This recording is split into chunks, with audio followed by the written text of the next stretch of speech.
I'm a professional real estate agent and mortgage broker and have been since 1986. And as a mortgage broker, my goal is to secure financing for my clients on the best terms available. And as a real estate agent, my goal is to help my clients, whether they're buying or selling a home, achieve the best financial result possible. I'm here to help you. And today's topic is about second mortgages. So, before we go any further, I'd like you to stop, pause the video, and I'd like you to go and get a pen and paper. And come back, because I want you to actually go through this exercise with me. Hi, welcome back. Now that you've got your pen and paper, the first thing you're going to do is right across, right up at the top, you're going to write $500,000, and you're going to put value beside it, because that's the value of your existing home. Now, on the left-hand side, you're going to write first mortgage, and you're going to put $250,000 at 2.1%. You happen to get a mortgage that was a variable rate at about prime minus 90 3 years ago, and you got an excellent rate of 2.1. Now that payment is $1,070.73. So 1070.73. Okay? Now on the right-hand side, I want you to write down debt. Beside that, you're going to put $90,000 total. Under that, you're going to put 6 credit cards, you've got a line of credit, and you've got a car loan. And then put a big line underneath that, and you're going to write $2,200, because that's basically what you're paying on a monthly basis. So if you add the $2,200 to your first mortgage, which if you notice is double the amount of what you're paying for your first mortgage, your amount is going to be approximately $3,270 and some change, 73 cents. So that's step one.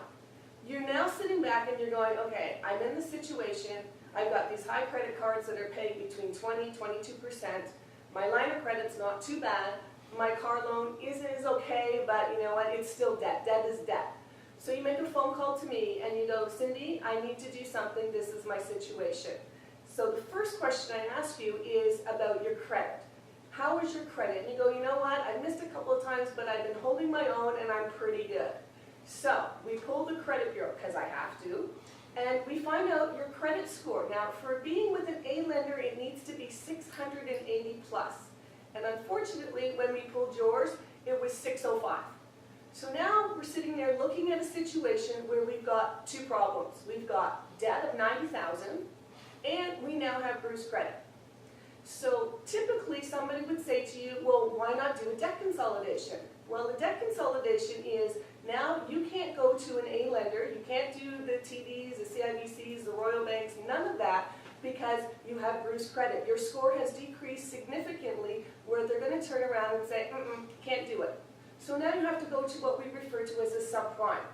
Now, a subprime lender is not going to allow you to put a second behind it. They're only going to allow you to merge your first mortgage with your debt, merge it all together at a rate right now probably 4.995%.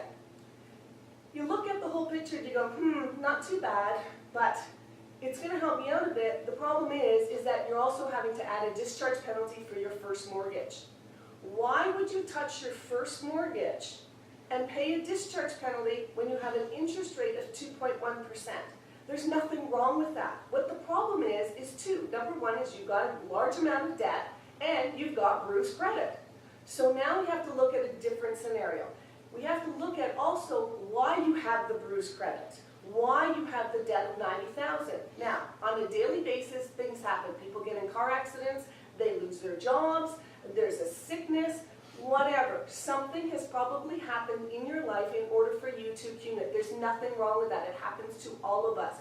But we need to rectify it, and we need to rectify it now, because we need to get your credit rating back up to where it needs to be. And you need to be able to breathe and start being able to feel more comfortable and have more money to spend on your family and your special needs that you need to take care of. So, a second mortgage.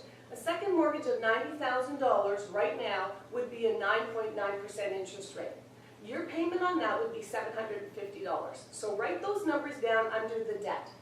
Now look at that $2,200, subtract the $750, and you're now at an amount of $1,400 and change, $1,450 probably.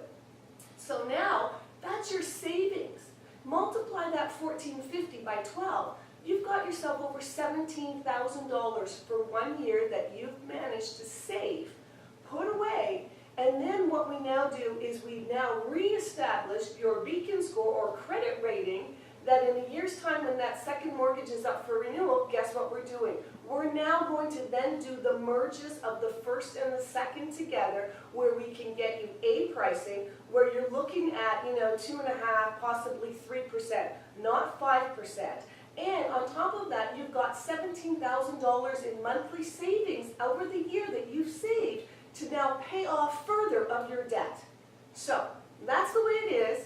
That's the way that you can do it. And honestly, sometimes the debt consolidation is really good and sometimes it's not. But you need to understand, when you're doing a second mortgage, even if you have a job loss, they're using the equity out of your home. You do not need to provide job letters or pay stubs or T4s or T1 generals or whatever possible other paperwork you need. You need to have a mortgage in good standing. You need to have your property taxes paid up to date. And the only other one is you need to have home insurance. That's it. So if you have any more questions, please feel free, press the button below on this video here.